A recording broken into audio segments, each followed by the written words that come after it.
fart? No. Your source for everything paranormal. Para-X. The views expressed and the opinions given by the individual host and their guests do not necessarily reflect those of Para-X, its affiliates, or its sponsors.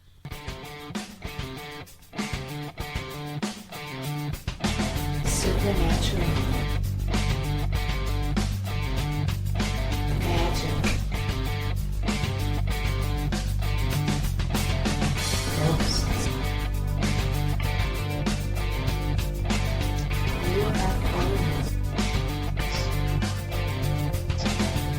Bigfoot.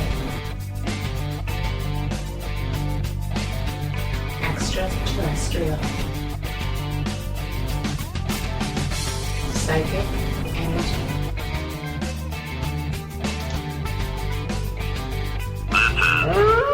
The Calling.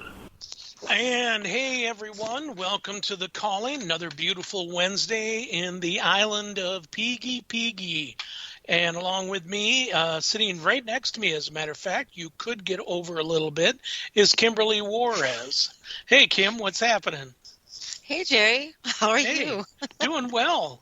Can I get Good. a little room, please? Thank you. Oh, sure. Yeah. Here, let me scoot back. Let me scoot over. There All you right. go. There you go. Now you can breathe. Let's do this. There you go. Let's do this. All right.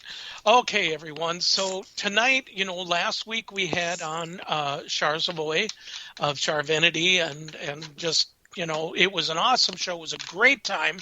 Well, Char is back on again with us tonight because she brought somebody from Waverly Hills, Ernie Pack. How you doing, Char? I'm great. How are you guys? Not bad, not bad. Ernie, how's it going?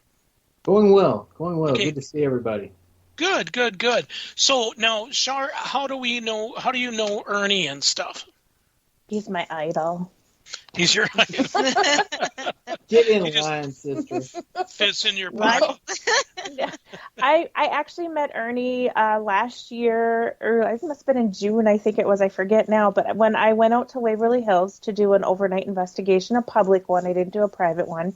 And Ernie was one of the tour guides. And that's how I met Ernie. And it was an amazing experience. I was impressed beyond belief on how they were running the tour, how they wanted the spirits to tell their story. They wanted everybody to connect, and they really did paranormal investigating, not ghost hunting. And that meant the world to me. And I got to be a part of an experiment they did that had just phenomenal results. Like, I was just blown away by it. And it was great. I had a great time, and I just was so excited that I got to meet them, and Denise as well, and Leanne and Todd. They were phenomenal, and I was talking about that tour for weeks, months, and everything. Still do. So, Ernie, is this true? Do you know her? Well, we have a lot of people come through the halls of Waverly Hills. She looks vaguely familiar. No, that particular night we did have an over-the-top investigation, and Char did participate in the human pendulum experiment that we do, that Todd and Leanne Eskew brought to Waverly from another haunted location they used to work at. And we had some crazy results with that, with spirits speaking through Char and that. And so we became pretty good friends that night.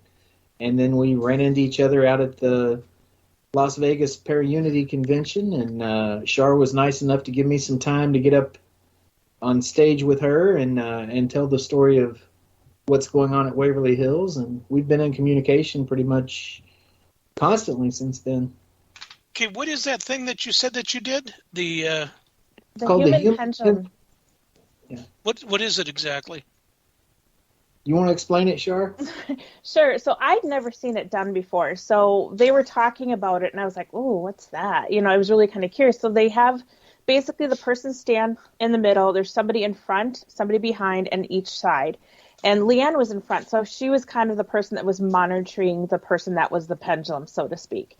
And so you're supposed to just kind of like let go, and you kind of they ask questions. So Todd would circle around and ask questions, is there a spirit here? And then your body reacts yes or no, which normally your body normally has a response to yes or no anyways.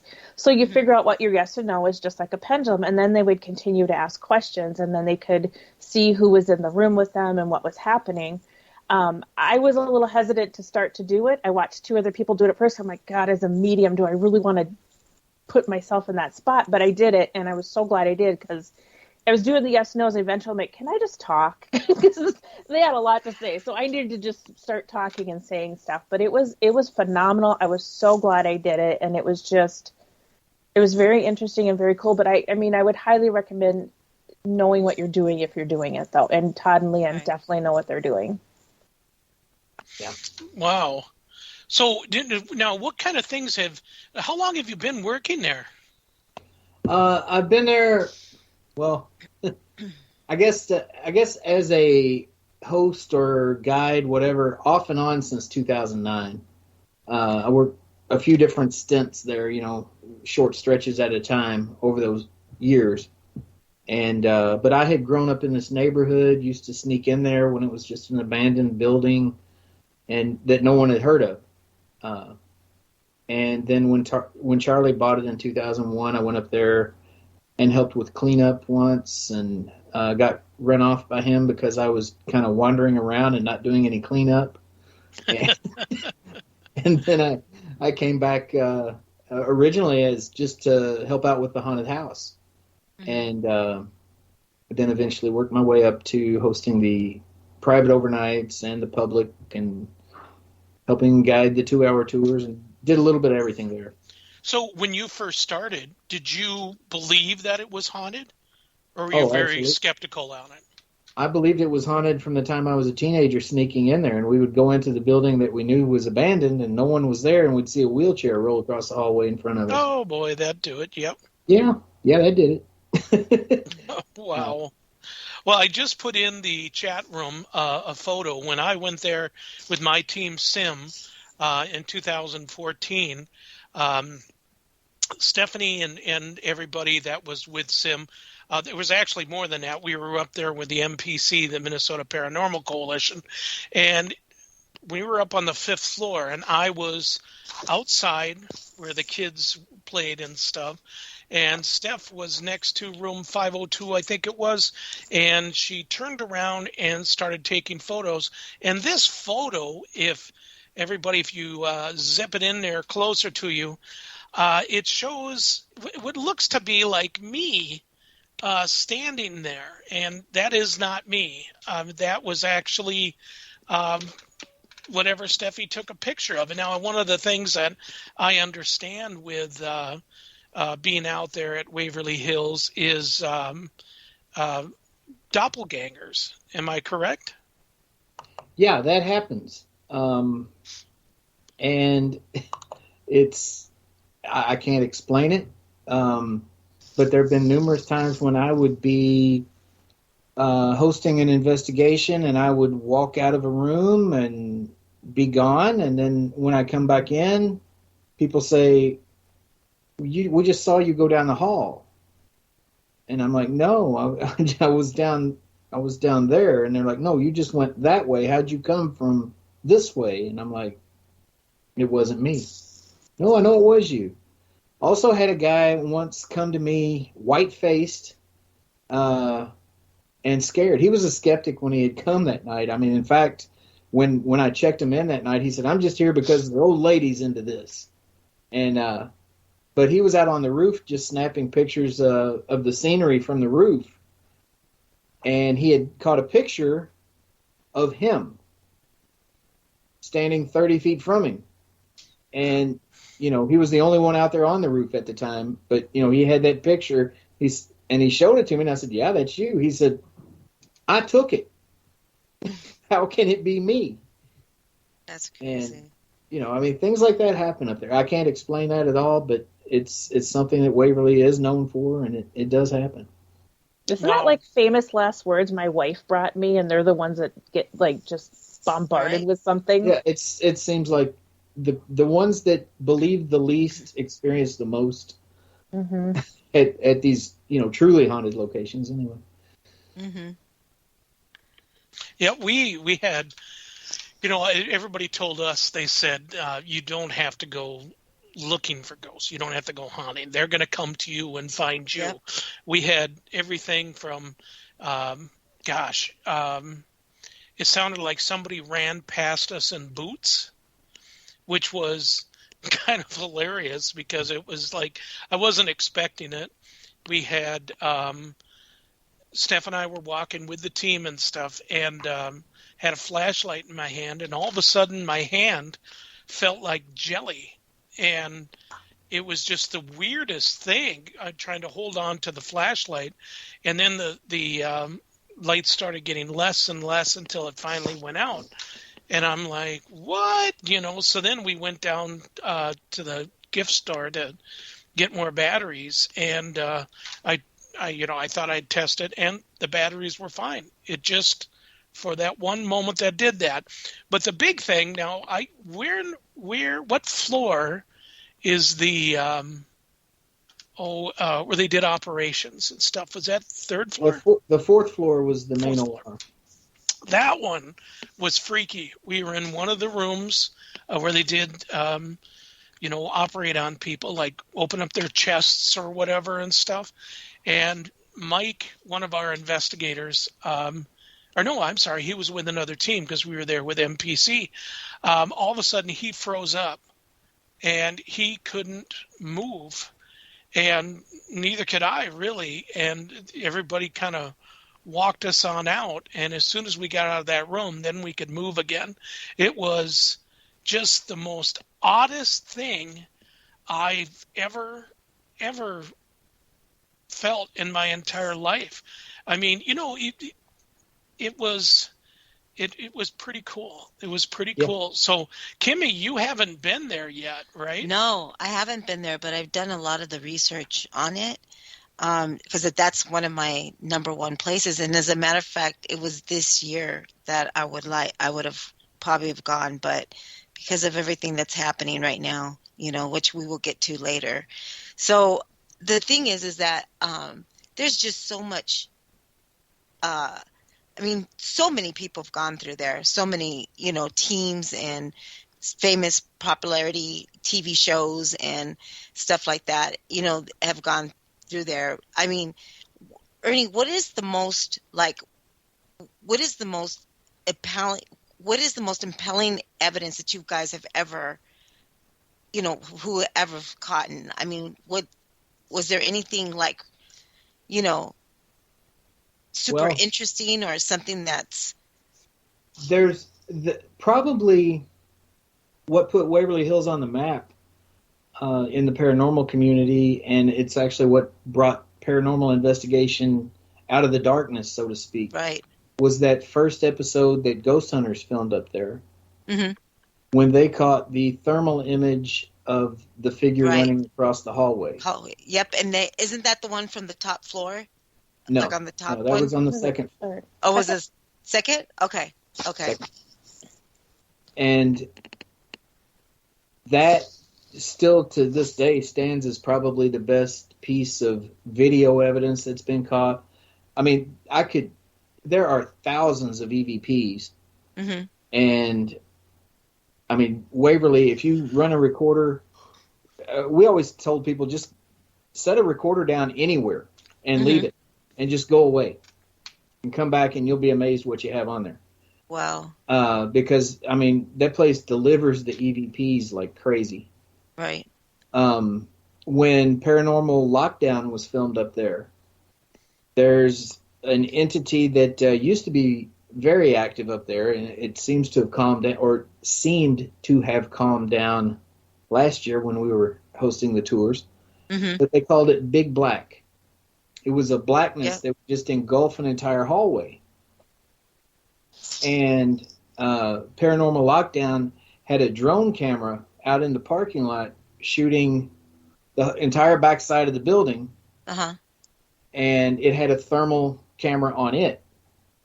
And you could see a cold spot develop mm-hmm. in one room, and then it just kind of spreads all through the fourth floor. And that to me, I mean, it not such a big deal was made about it on the show, or and Right. people don't talk about it very much. But that to me was pretty awesome, because that was what we had experienced up there. What we would see nightly, Right. how it would just completely darken an entire hallway. And but golly, for personal experiences, I know you probably had so many. I mean, I Oh. can imagine, from the boy to, doing the tours, you know what I mean? I mean, like, Yeah. what is the total of that? What's the years on that from being a young boy and then, Well, I've lived in this neighborhood my entire life. Waverly's been there the whole time. Mhm. It closed in 1981. Okay. I think the first time I trespassed was Shh, no. Yeah, come work for us, huh? He laughs. has run out on that. But I think the first time was in 1983 or 1984, Okay. and I was hooked after that. And would go up there every time I could talk some friends into doing it, and we could get our courage up to do it. Uh-huh. And we had experiences back then that I mean, I think I mentioned it before, had a wheelchair just come rolling out of a room one time when we were up there walking down the hall. Dang. And we thought someone was in there, and we're a bunch of tough teenage boys. We're going to go down there and see who's Yeah. messing with us. Well, nobody Yeah. was there. So we left really fast. So I understand that through the death tunnel part of it, that snakes find their way up into the place.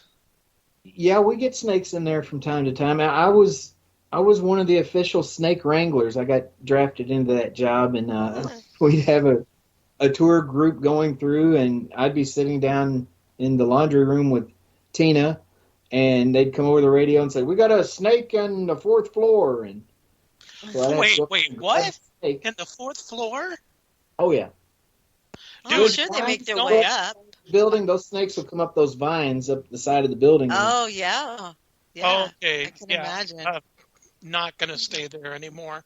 Always wanted to stay there. That's just not I going to can deal with the snakes all day long. It's them spiders. I mean, Dude, shut up. I live I'm by not a myself, spider. okay?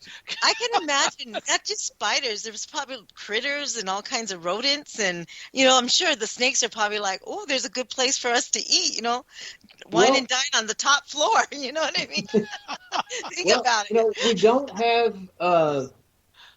Occasionally over the years we've had a raccoon or something get in the building, Right.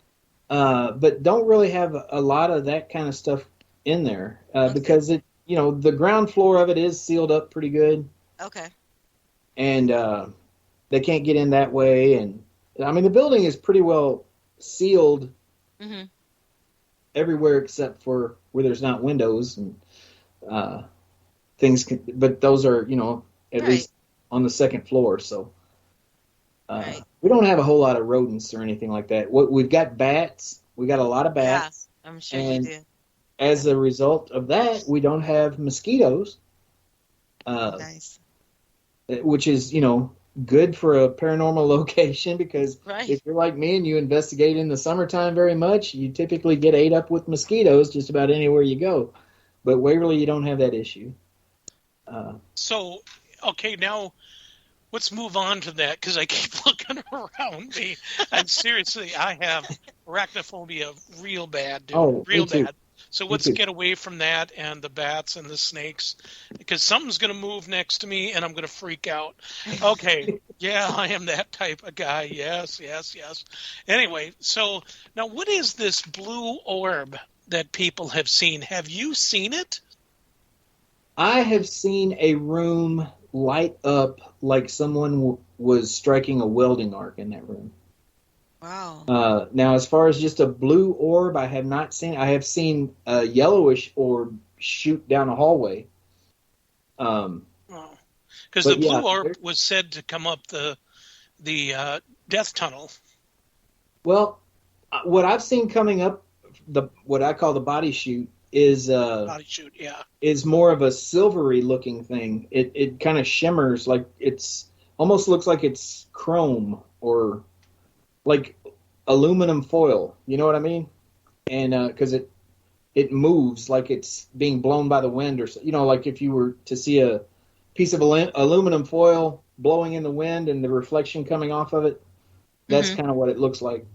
And I've seen that coming up from the bottom of the chute a couple of times. I've watched the blackness come up the chute and engulf it and then go back down too. Yeah. What do you mean the blackness? Yeah, so like that with a black flashlight, thing, you're going yeah. down the body chute, standing at the top of it, and you're looking down the body chute with your flashlight, and this blackness, like shadowy, will come up the chute at you, and then it'll just go right back down. I have pictures of it, actually. Yeah. That's I'll be awesome. there. We when we were there, we were walking down the chute and everything, and then I'm sure it was me that asked everybody, let's just go back. Snakes, once they said snakes, that was it. But anyway, as we're going back up, one of the girls was making fun of something I had said, and she was like, they're coming to take us away, like that. Well, she didn't tell us that she did that. And one of the big things is when we investigate, there's no whispering, there's no humming. Steph knows what I'm talking about. None of that stuff. And singing is definitely out of it. Well, she didn't tell us that. So when I was going through the evidence when we got back to Minnesota and stuff, and all of a sudden I'm like, oh my God, as we're coming up, then you hear this. Holy grail. It's like, holy cow, and then showing it to everybody. And we were all blown away. And then finally, Amy, who was on our team, I'm not going to say her last name, she's like, oh, that was me. It's like, the chest drops because you had something that was so fabulous. And then all of a sudden we find out it's somebody it could be worse. Singing, Gosh. It could be worse. I mean, what about capturing something amazing that you capture? You have a camera aimed right at a video camera aimed right at poltergeist type activity, and then realizing that the camera's not recording after you go to play it back. We've had that happen before. Oh, not yeah, forever. me too. That just makes me sick when it happens. Oh, yeah. That's when there should be a law that you can punch somebody in the head as many times as it takes until they pass out.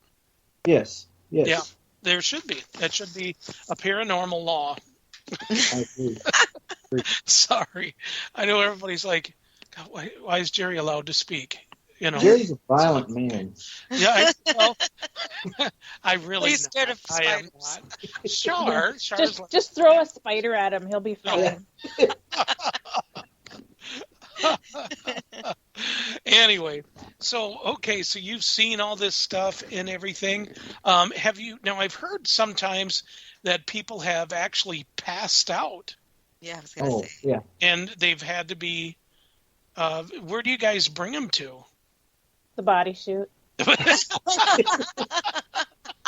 was waiting for someone to say that.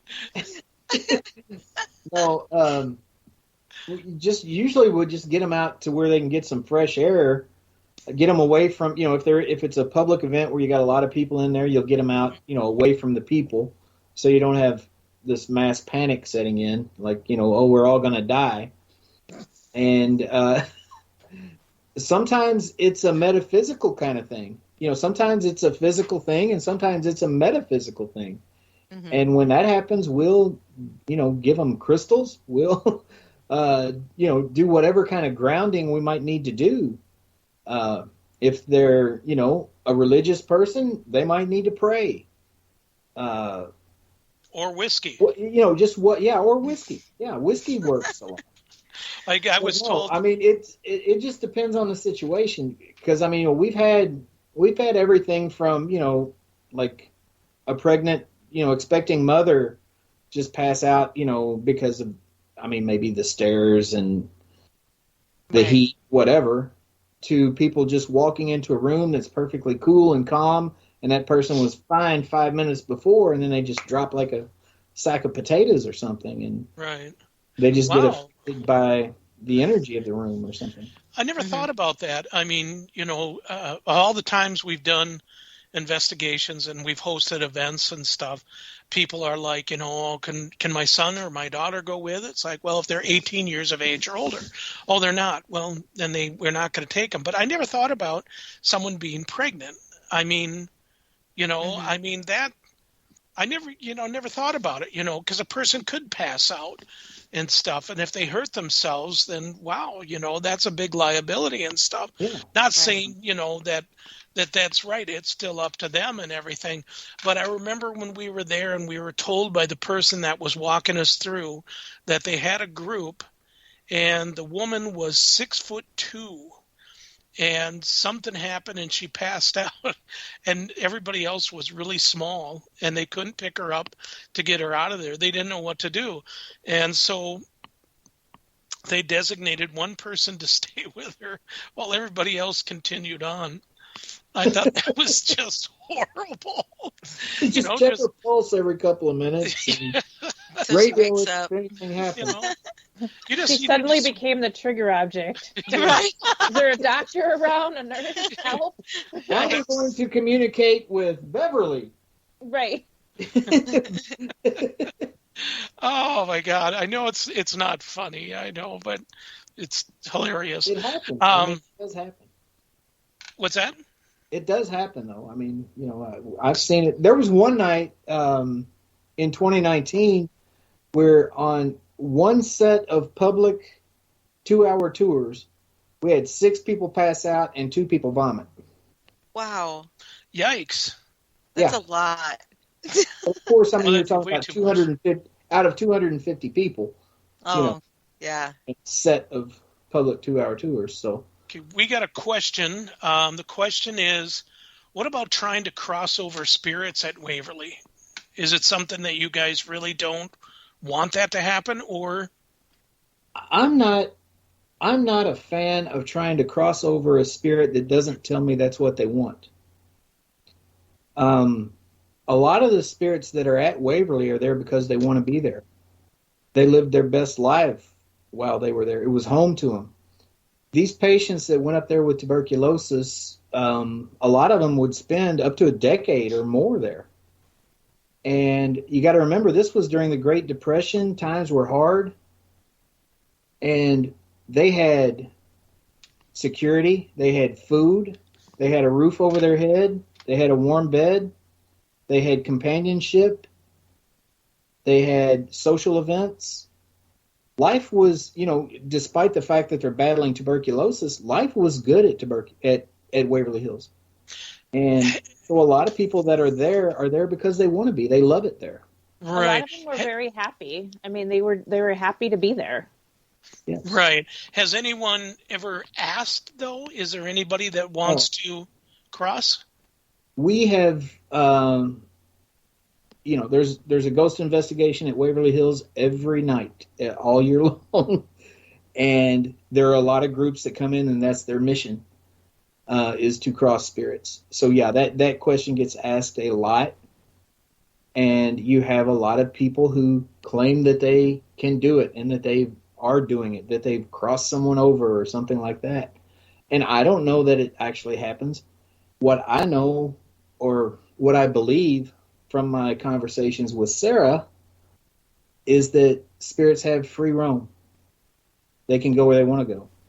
No, it's true. And Well, and I got the believe impression that some of them there have crossed over already, but they come back because they like to be there.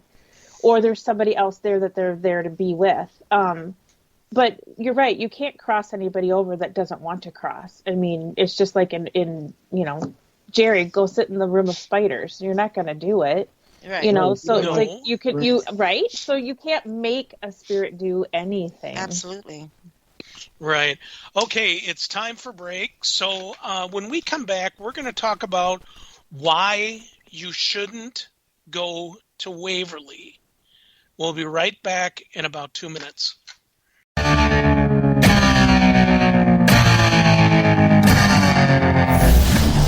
If you're looking for a truly unique podcast experience, we have you covered.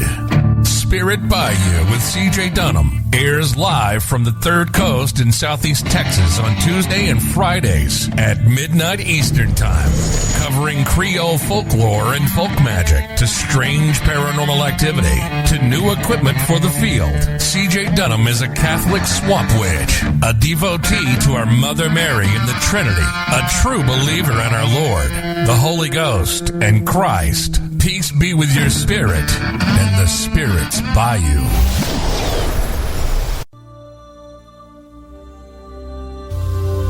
Hey Heidi, have you listened to The Calling lately? Why, yes, Steph, I have. It's really good. Have you? Absolutely. It's what I would say is a wild and woolly affair. So does that mean it's a wild and woolly Wednesday show? Well, I definitely think that that's true. So you know we listen, since The Calling is the sibling show to our show, The Gathering. Listen to The Calling radio show with Jerry and Kimberly Wednesdays at 8 p.m. Eastern Standard Time. Right here on the Para X Radio Network.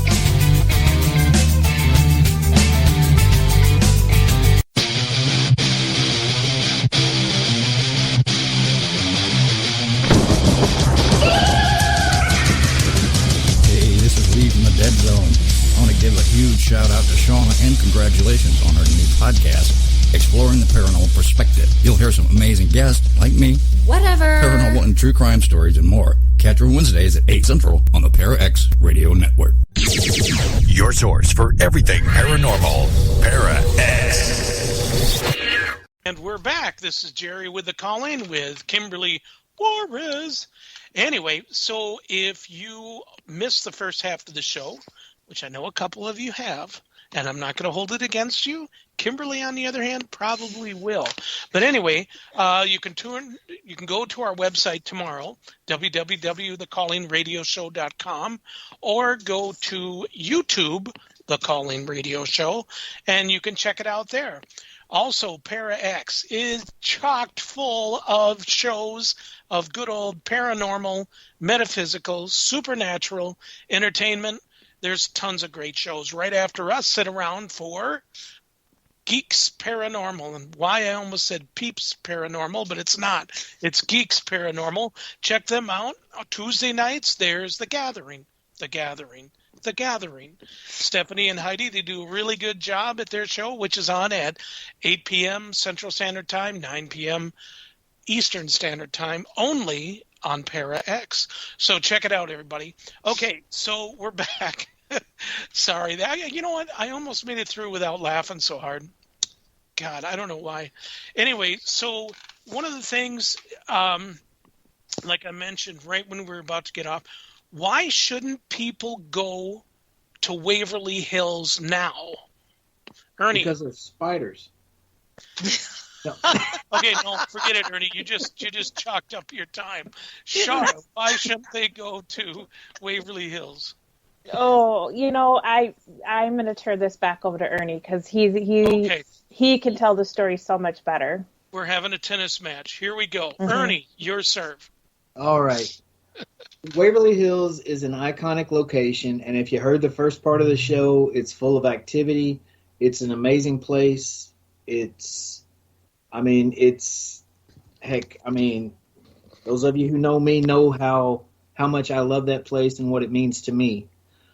But Waverly Hills is owned by Charlie and Tina Mattingly, and they leased the building to a nonprofit that calls itself a historical society that has kicked Tina and Charlie out of their home there and has told them that they're not allowed on the property and has filed a lawsuit to try to compel them to sign the building ownership over to the historical society. And this happened at a time when Tina was very sick. Charlie was very sick. COVID was going on. That in itself is just wrong. Tina and Charlie are not wealthy people. Charlie bought that place basically for the back taxes owed on it because it was going to be torn down. And he wanted to save it. It was a place that his father had worked at one time and a place that actually cured his father of tuberculosis. So it had a personal meaning to him, and he wanted to save it. So he did. And for the last 20 years, Charlie and Tina have put their blood, sweat, and tears and every penny that they've made into saving and restoring that building. And for these people to come in who have not put that blood, sweat, and tears into the building and try to claim ownership from them, I don't care who you are. I don't care what legal loopholes there might be for them to see an avenue to do this. It is just morally wrong. Right. And, I mean, this lawsuit is 156 counts for which they still have not provided a single piece of discovery to support any of those claims. And it's for such petty things as Charlie putting in windows to the building. They claim they're not historically accurate windows. Well, it's his building. He doesn't take grant money from anyone, so he can restore it however he wants. But this nonprofit sees that the building is eligible for grant money, millions of dollars of grant money, and they want their hands on that so that they can pay salaries to their friends and family that they have named to the board. And, I mean, there are just so many layers to this that, I mean, this show could be a 3-hour show and I still wouldn't touch on everything. Right. But the bottom line is that people are trying to steal the building from Tina and Charlie Mattingly. And if you've paid any attention to Waverly Hills over the years on the TV shows or anything, Tina is the little redheaded lady that greets everybody on the shows. If you've ever visited Waverly for a tour or an overnight, up until the last 2 years when they haven't been allowed on the property, Tina was always there to smile and greet everyone that came through the door. Charlie, you'd always see him at the beginning of the night. He was always still working because that man would get up at the crack of dawn and start working on the building and keep working on it until the first guests start to arrive. And this is it's just wrong. And Waverly, you know, the paranormal community is always banded together when someone in our community is sick or in financial trouble or anything like that. Well, that building, not just Tina and Charlie, but that building and the spirits there are part of this paranormal family that we need to do all we can to protect it. Because what is going on up there right now, the people that are running it, they do not believe in the paranormal, for one. They are more into the horror and Halloween genre than they are the paranormal or the historical aspects of the building. I mean, they're bragging on their Facebook page today about selling zombie figurines in their gift shop. You know, they think that's cool. And, you know, I like zombies. Zombies are cool. I've got all kinds of horror movie memorabilia here. There is some crossover. But Waverly Hills is about the people that lived there and died there and the people that are still there. Absolutely. And it's about Tina and Charlie. They're the ones that built it, made it what it is today, and they deserve to be in control of their own property. And so we've created a campaign to help Charlie raise legal funds to fight this lawsuit. Anyone that is booking a tour or investigation up there right now or going to any of their novelty events that they're putting on is only putting money in the pockets of people who are paying their own salaries and paying attorney fees to try to steal the building from Tina and Charlie. It's a battle that we have to win as a paranormal community, not just for Tina and Charlie, but for the entire paranormal community, because I don't know how much longer Waverly will be what we all know it as if these people win. Right. And it's true that they actually still own the property, Charlie and Tina, right? Yes, they own the building. So They it's are the in land. their name, and that just kills me that someone can come in and just vote you out of your own property and, tell you pretty much what to do. This just kills me. This just kills me. A friend of mine went through the whole same thing at his place. He doesn't want me to mention his name and everything else and stuff. But state of Minnesota is different than Louisville, Kentucky. Big time different. It's a horrible thing, and it's a long fight. But I think good things are going to happen for them and stuff, and they'll get it back. It is an incredible place, and Kimberly was saying, too, that's one place that she wanted to go, and she was thinking of going there this year. But now because of this, she said, no, I'm not doing it until everything's settled back where it belongs. It's part of history, and just like Ernie says, it's paranormal. We, as paranormal, people, we need to, help and do whatever we can to help these people to get it back into their hands and get back to so they can be where they belong. But unfortunately, there is people out there that don't care. Right. They just want to go. Yeah, they want to say they've been there. They can then say that they're a ghost hunter or whatever. And how I hate that name, ghost hunter. Yeah, I just hate it. That's a real feather in the cap of any paranormal investigator is to say that you've been to Waverly Hills. Yep. And I get it. I mean, Waverly, like I said, it's an amazing place. Number one, yep. But just wait. Give us 6 or 8 months until we get this bunch off the hill. Yeah. And it's going to be worth the far wait, better people. experience. Well, and what people need to understand is when you have a place like that, who's running it and how they're running it makes a difference in the energy. Right. And so even if you I just gotta go.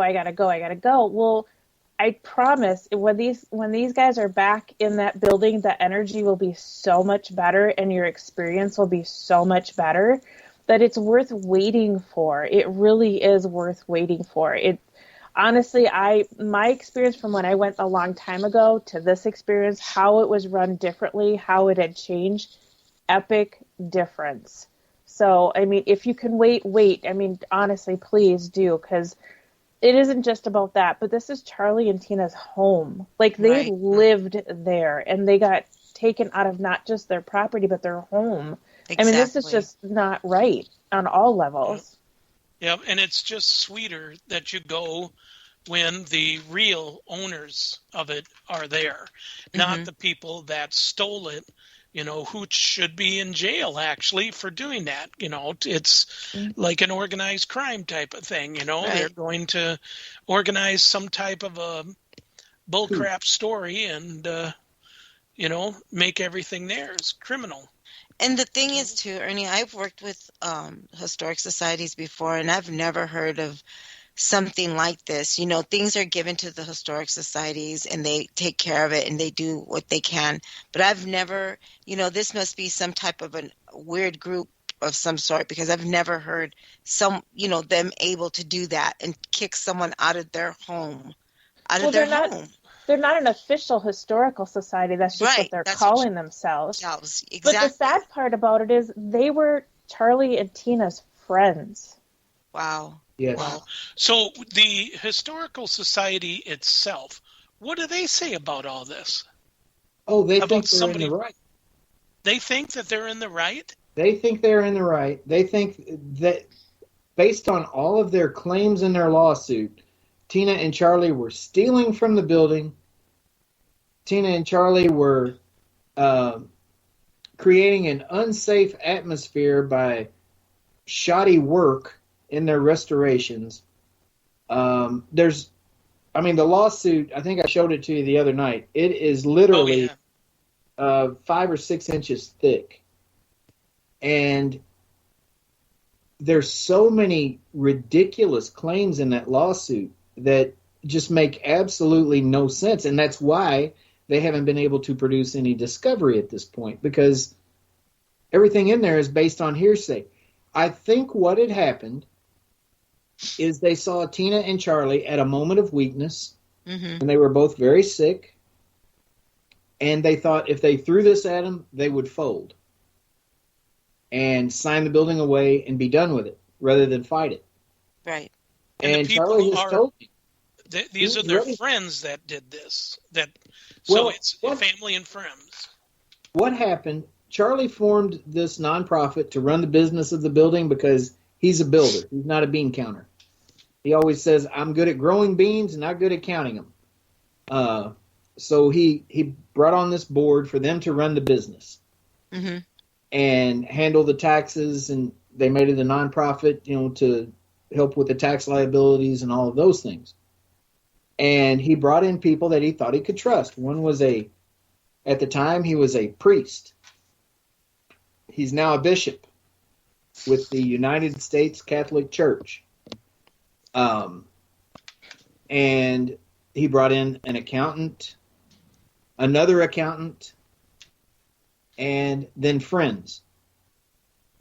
And over time, through attrition, this board, as someone would leave the board, well, the priest and one of the accountants would bring in their friend.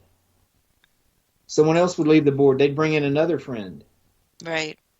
Until they had a dominant force on the board and could basically make their own rules. And that's what they did. And in November of 2020, they voted Tina out as executive director of the board, fired her, and told them to be off the property by the end of January. Wow. They said they only allowed them to stay on the property because Tina was the executive director. Now that she was no longer the executive director, they were not welcome there. That's just crazy. That's just... I'm just blown. Like, that's craziness. It is crazy. People, when we post about this on our Facebook pages or anything, they're like, how can that be? How can that be? Right. You tell me. If you've got enough money and you've got an attorney willing to file a lawsuit, and you're going against someone that has no money, your odds of winning that lawsuit are pretty good. And they've hired the most powerful, dirtiest law firm in town to do their bidding for them. And Charlie had nothing. He had no attorney. He had nothing at the beginning of this. And that's why we started this fundraising effort to help him get an attorney. And now he's got several attorneys, actually, because we're going at them from a lot of different angles, too. Wrongful termination on Tina, for one. Slander. A lot of things. Right. And so that's why we're doing all the fundraisers we're doing and trying our best to get the word out, because as long as they keep filling up that building every night, they keep getting more money for that war chest to fight Charlie and Tina. Right. And there are people, because I've talked to people that are booked right now to go to Waverly, and I said, no, don't do it. Don't do it, because you're just helping them. Yeah. You're helping them, and these poor people are out of their home. These people are the one that started Waverly, exactly. And that's just not right. It's just not right. I can't tell them yes or no, but I did my best to say, hey, don't do it, right. And I backed away from my plan because I said, no, I just couldn't see myself doing something like that, What we found is that everyone who hears the story, like what you guys have heard tonight, is on our side. And they feel just like you do, Kim. Right. They don't want to go. They're like, well, I can wait. Yeah. It's the people who don't know what's going on that are still going through the doors up there. Yeah. And the more we can get this word out, the less money they'll have to try to fight Tina and Charlie. Right. For one. And the more we can get the word out, the more we might be able to help raise funds for Charlie to fight them. Because, even if this lawsuit is dismissed next Monday at 1:45, which is their deadline to turn in discovery, even if this lawsuit is dismissed at that time, they still have a lease. Mm-hmm. So then Charlie's going to have to go after them to break that lease before we can get back in there. So, it's going to be a long battle. It's going to be expensive. It's already cost well over, I would say, $50,000 for Charlie at this point. And, we're still looking at months of legal fees. And so we need every penny we can get donated to the GoFundMe or bought merchandise through our website, www.savewaverlyhills.com. We've got events. We booked 2 events yesterday and looking at more. We're doing everything we can to try to keep him above water with the attorneys so that we can keep fighting this. Yeah, and the Facebook page for Save Waverly Hills, lots of different people are doing tons of different things. So there's raffles, there's things that you can bid on, there's things that you can buy. There's so many different things. So checking out the Facebook pages, you find so many different people doing things. Ernie, how about the bigwigs? Are they like on your side too? Like I think it was Nick Roth, I think it was, that was kind of talking about it a little bit, and really? And so, yeah, I think it really was. I mean, do you know of any of them? Like, well, when we went to Las Vegas, Char can tell you, pretty much every big name in the business was out there. Right. Zach wasn't there. Nick wasn't there. Outside of that, pretty much everybody was there. Right. And I saw, because I was there, and I saw that. We went around. We talked to all of them, and all of them, but one who I will not name. Okay. Was 100% behind us. Okay. He's a well-known guy, and he has his reasons, but I disagree with him. Okay. I know who you're talking about. You know who I'm talking about? Yeah. Okay. I'll leave it at that. Yeah. But even still, it's you can have that one big name person say something, but if we all just sit back and don't do anything to back it up, it doesn't mean anything. So it takes all of us, the paranormal investigators, the paranormal community to come together and to back this up and to do something. I mean, if you can't donate, share it like crazy. And that's why we're here right now. That's why, because it's just so important. It's just something, we have to do something. There has to be something done. And, just the little bit you can help, it adds up. It really does. Yeah, I don't care if you donate $5 to the GoFundMe or buy one of Char's little ghosty necklaces. Those are cool. They're adorable. I'm out in Vegas, and she's donating $10 for the sale. From the sale of each one of those to Save Waverly Hills. And we've already received, $150 or so from you? Something like that, a little over $150. I think it's just sent some more today. So that helps. It really does. Yeah. Fees, whatever they have to do. That's a phone call with an attorney. Absolutely. Yeah. Absolutely. It sounds petty. But really, when you're dealing with these attorneys on cases like this, a phone call to them, they'll bill you $150. Oh, yeah. There's a fee for everything. Let me tell you, when it comes to an attorney. I just went through a divorce, you guys, so it was a little fee for everything. So I can imagine these poor people. Everything we can get. Right, and that's just it, too. If you have something, reach out to Ernie and ask if there's something that you can do to help. I personally don't have a lot of money to send, but I'm like, I've got these necklaces sitting here. Let me do something with them, and I'm so grateful that so many people have been buying them so far. I have to make more, which is amazing. So please, you can buy a necklace, you can go to their Facebook page, you can, do anything that you can do. And if you have a great idea, let them know. Everything helps. Everything helps. Yeah, this is our first time, doing fundraisers or organizing events, anything like that. So, hey, if you got better ideas about how to go about this, let us know. We're open to hearing them. We cannot wait to go to the media with this. I think the local media getting involved will have a big impact on how many people go up there for their public tours, their 2-hour tours, because most of those people are local. And once it gets out in the media, like it has with the paranormal community, I think a lot of those folks will start, holding off on their visits. Right. But So- we have had. Go ahead. Well, you guys are doing great. You're doing an amazing job. Like, I don't know how you sleep. Like, you guys seem to be going 24/7. So you're doing a great job. So, thank you. Thank you so much for spearheading this and doing what you're doing for sure. Mm-hmm. Right. You guys are doing good. So Kat in the what do you call that? Chat room had put this link in there that Metro Council clears the way for Waverly Hills to turn it into a restaurant and all this other stuff. That was in 2000. Excuse me. That was in 2014. Mm-hmm. Yeah, that was. I just read that. I just want everybody to know that that's not what's happening now. I did put the website in for SaveWaverlyHills.com, and it's actually really cool on how you guys bundle certain things together on it. That I think that was a great idea. I'll have to look at that. Yeah, $140 would get you a hoodie, a nurse hoodie, a hoodie building, a T-shirt nurse, 1T building, a tumbler, 2 ink pens, and a decal. There's everything right there. I mean, that's, and things are pretty inexpensive, guys. Save Waverly Hills decals, just $5. Or go with what Char's going to be doing and everything else and stuff.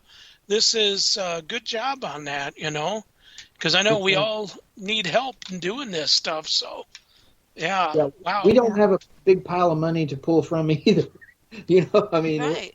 we're depending on the paranormal community and whoever, reaches out to us to help with all this fundraising. So it's really been heartwarming to see the support that we've gotten. This past weekend, we had an event down at the Old Stone Jail in Franklin, Kentucky, that they donated the location to us. Nice. For the night, and Brandon Alvis and Mustafa Gadalari donated their time to be our headliners. Gotcha. So we're down to 1 minute left, guys. So Char, if someone's interested in your bracelets, how can they get to you? It's a glow-in-the-dark ghost necklace, a ghost in the bottle. It's at charvinity.com. Charvinity.com. How much are they? They are $15 plus shipping, and $10 of that is going straight to Save Waverly Hills. Excellent, excellent. And then, Ernie, exactly what is the website to check you guys out on Save Waverly is SaveWaverlyHills.com, right? Or Save Waverly? Yes, SaveWaverlyHills.com, and we've got a Facebook page and group. Also, my own team, Pac-Man Paranormal, we share everything there. That's right. And through Midnight Wolfpack Productions and the Black Wolf Paranormal and Wicked Woman Paranormal. Everything is shared to all of those pages. So, well, we'll make sure to put you on ours, The Calling, and also put you on Supernatural Investigators Minnesota, which is my team. And we'll keep it all going. Yep. So, Kimberly, any last comments there, since we're just got seconds? No, nothing really. Just help these people. Let's save Waverly, you guys. Let's get it together and let's do it. Then let's all go. All right. So, thank you guys very much for coming on. Thank you, Para X. Thank you, Sarge. Everybody, thanks for listening. We'll see you all next week.